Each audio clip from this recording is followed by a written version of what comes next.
How do you think that the transgender movement and the difference between like gender and sex and the separation of that is going to affect marriage in the future? That's a great question. So when I was at Colorado State University last week, one of the students asked me about a transgender hypothetical, and I got lost somewhere in following the transitions and whether or not it would be a marriage. But and I think the challenge here is multifold. Because the question is simply how should we understand the relation of gender and sex, biological sex and gender identity? And the best work here, I think, is from the psychiatrist Paul McHugh. He was the chief of psychiatry at Johns Hopkins Hospital, and during his tenure, he put a stop to sex reassignment surgery. Hopkins was one of the pioneers in this. They thought it was the cutting edge of social justice and all the rest. He said to the surgeons and to other people in life, we should really do a study. We've been doing this for a while now. We should see, are we making people's lives better or not? Because normally we're not in the business of just amputating healthy limbs and organs just for the fun of it, right? We want to see, are we actually improving people's lives? And so they conducted a study of this, and they found that they weren't. They found that they weren't actually addressing any of the underlying issues, and that the surgery wasn't improving people's outcomes.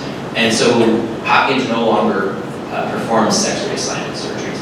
And he's written several different things about this. He says that it normally manifests itself in two different ways.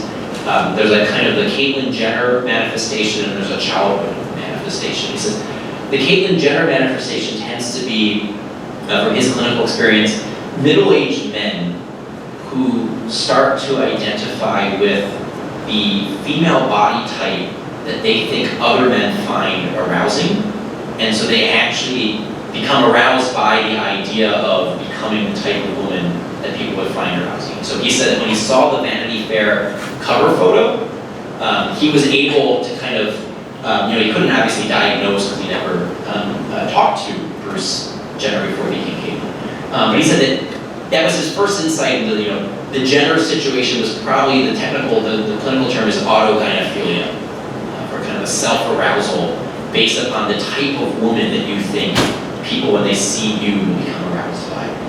Autogynephilia. And he says there's a different way in which it manifests itself in children. He said children normally will go through a stage in which they don't identify with the stereotypical understanding of their sex or gender. Right? So if you're a fifth grade boy and you don't enjoy playing with trucks or G.I. Joe or whatever, you might start questioning, well, maybe I'm not really a boy, right? That certainly.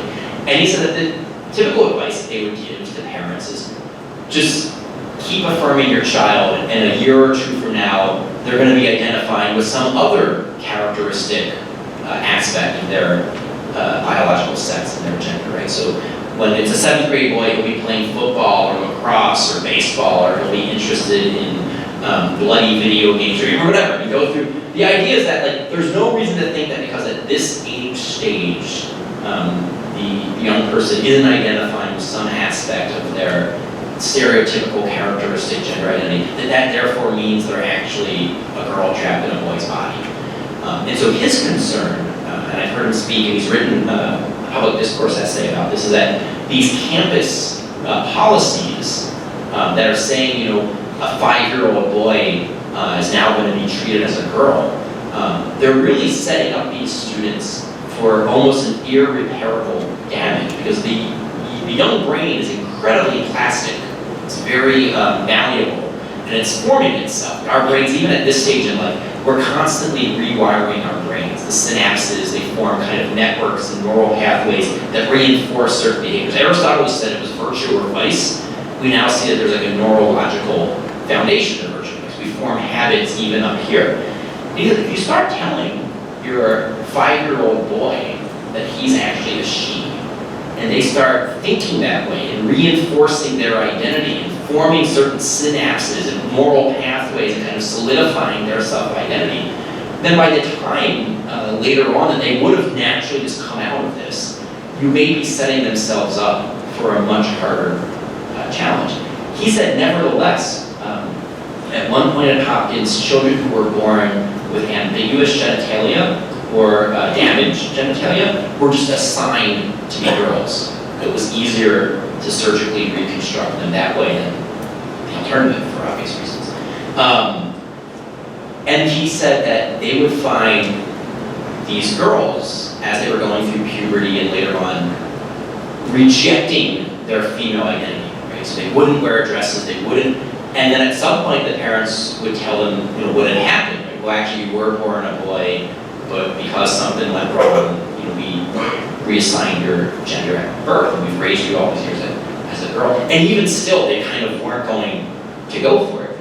And so what they now do with people with ambiguous genitalia or damaged genitalia is that they actually wait a while to see how it manifests itself in other ways, and then they start reaffirming the child that identity. Which is simply to say here is that this is an issue that the scientists and the psychologists and psychiatrists are at the very beginning of understanding, and at the very beginning of studying. And now is not the time for these government programs, which took place in Houston 2 weeks ago, where the city successfully defeated one of these gender identity laws.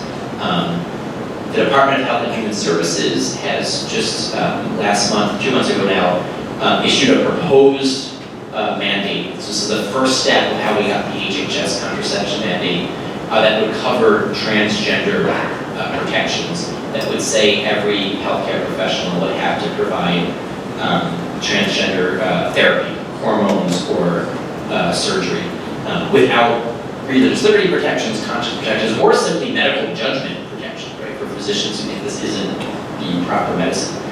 It's simply to say that this is not the type of thing where we should be rushing to a conclusion one way or the other.